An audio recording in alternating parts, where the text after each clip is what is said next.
சொல்லி தாவீதின் குமாரன் கோசனான்னு சொல்லி நம்ம பவனி போயிருப்போம்.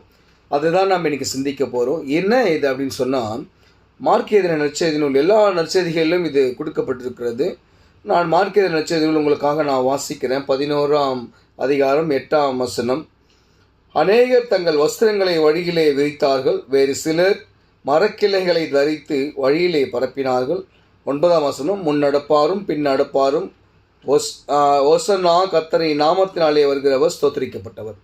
ஆண்டவருடைய நாமத்தினாலே வருகிறவர் ஸ்தோத்திரிக்கப்பட்டவர். பிதாவை அவர் நம்மளுக்காக அமைச்சார். எதுக்காக ஆண்டவர் இங்கே வந்தார்ன்றது நம்ம எல்லாருக்குமே தெரியும். நம்ம எல்லாம் ஏகமாக பாவம் செய்து கெட்டு போயிட்டோம். நாம் ஆக்கினைக்குள்ளாக தீர்க்கப்படக்கூடாது என்பதற்காக அவர் தன்னுடைய சொந்த இரத்தத்தை சிந்தி நம்மை மீட்டெடுத்திருக்கிறார் என்பதுதான் உண்மை. இதை சகரியா புஸ்தகத்தில் மிகவும் அழகாக சொல்கிறாரு. சகரியா இதன புஸ்தகம் அதில் பார்த்தீங்க, தீர்க்கதரிசன புஸ்தகம் பார்த்தீங்கன்னு சொன்னால் 9ஆம் அதிகாரம் 9ஆம் வசனத்தில் நான் உங்களுக்காக வாசிக்கிறேன். சீயோன் குமாரத்தியே மிகவும் களிக்குறு, எருசலேம் குமாரத்தியே கம்பீரி, இதோ உன் ராஜா உன்னிடத்தில் வருகிறார்.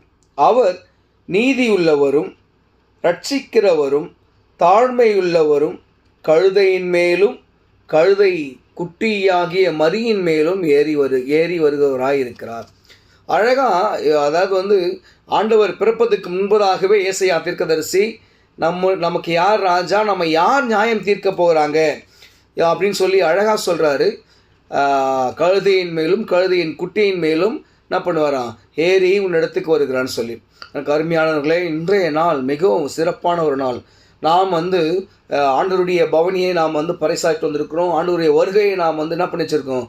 கர்த்தரை நாமத்தினால் சோதரிக்கப்பட்டவர், அவர் தான் நியாயாதிபதி. அவர் உலகத்தை நியாயம் தீர்க்க போகிறாரு. அதனால் எல்லோரும் என்ன பண்ணுங்கள், அவருக்குள்ளாக மனந்திரங்கன்னு சொல்லி நாம் இன்றைய பொழுதில் நாம் பவனி ஞாயிறாக கொண்டாடுகிறோம்.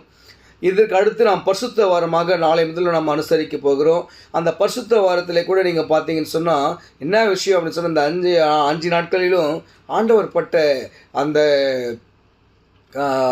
அனுபவத்தை தியானிக்கிறதான ஒரு நாட்களாக கடந்து செல்கிறது. எனக்கு அருமையானவர்களே, இந்த பவனியில் ஆண்டவர் நமக்கு என்ன சொல்கிறாருன்னு சொன்னால், நீங்கள் என்ன அறிஞ்சிட்டீங்க, நான் தான் நியாயாதிபதி, நான் தான் நியாயம் தீர்க்க போகிறேன். ஆனால் அதை அறியாத மக்களிடத்துல நீங்கள் போய் என்ன பண்ணணும், அவர்களுக்கு மனம் திரும்புதல் ஏற்றுவாக அவர்களை மனம் திரும்பி நீங்கள் என்னிடம் அழைத்து வர வேண்டும் என்பது தான் ஆண்டவர் நம்மளுக்கு கொடுத்துருக்க ஒரு நல்ல ஒரு கற்பனை.